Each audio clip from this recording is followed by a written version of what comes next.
ግን በትልቁ ግን አሁንም ኃላፊነቱ ለተቋም አቤት ለማለት የሚሆን ምንም ለማለት ይሁን እያንዳንዱ ግለሰብ እያንዳንዱ ሰባዊነት የሚሰማው ሰው በተለይም እያንዳንዱ የዛ ተጠቂ ማንነት አባል የሆነ ኃይል ሁሉ በአጠቃላይ የመጀመሪያው ኃላፊነት አለበት። ትልቁ ችግራችን እንዴት እንወጣው ነው። እኔም ጨምሮ የሚታገሉኝ ብዙ ድክመቶች አሉ። ማድረግ ማልችላቸው ብዙ የምሰራቸውን ስራዎች ትቼ መስራት ማልችላቸው ነገሮች አሉ።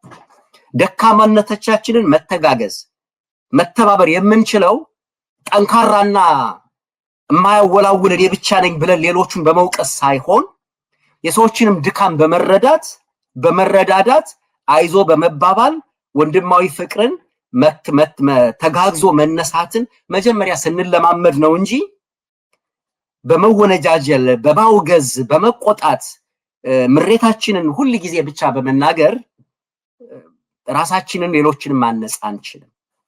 እና ኢፍትሃዊነትን ዝም እንበል ለማለት ሳይሆን በተቻለ መጠን ሂደት ነው።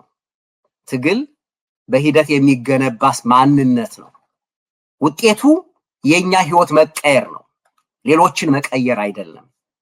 እኔ ምን ያክል ተቀይሬያለሁ፣ እኔ ምን ያክል ህይወትን አድርሻለሁ የሚለውን ስታየው በራስህ ህይወት ውስጥ ፍሬውን ታየዋለህ።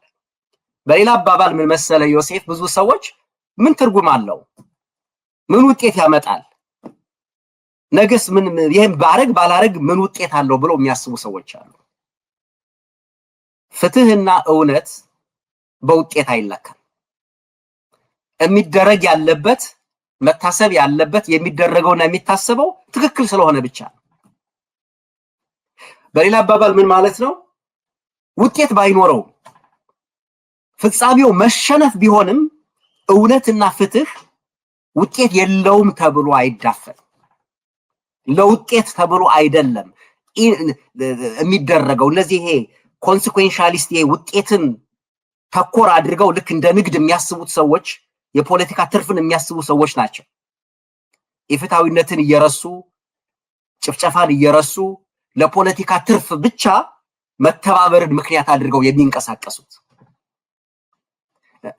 ነገር ግን ሰው ተባበረም አልተባበረም የፖለቲካ ትርፍ ኖረውም አልኖረውም ከሁሉም በፊት መቅደም ያለበት ሰባዊነትና ሰባዊ መብት።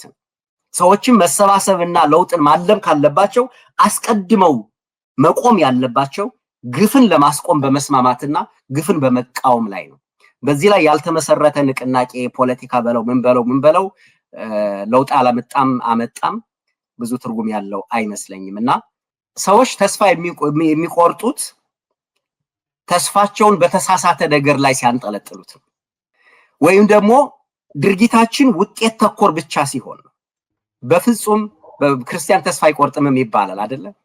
ትልቁ ነገር ምንድነው? ዛሬ የቆምንበት ምድር ላይ ተስፋ ባይኖር እንኳን ተስፋ ማድረግ ግዴታ ስለሆነ እንደ ክርስቲያን እንደ ኦርቶዶክስ ተዋህዶ ተስፋ የግድ በፈጣሪ ላይ እስካመን ድረስ እምነት እስካለን ድረስ ተስፋ ግዴታችን።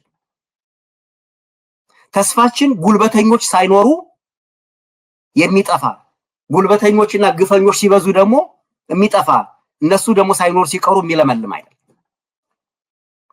ተስፋችንን ማድረግ ያለብን የተስፋችን ምንጭ ከሆነው እምነታችን መንፈሳችን ላይ ይሆንና ድል ኖረም አልኖረም ጉዳያችን አይደለም። አሸነፍክ አላሸነፍክ አይደለም። የፍትህ ጉዳይ ትክክል ስለሆነ ብቻ የእውነት ጉዳይ ትክክል ስለሆነ ብቻ ሊነገር በዛ ጉዳይ ላይ መሰባሰብ ሊደረግ ይገባል። በቁጥር አይወሰንም ብዬ አምናለሁና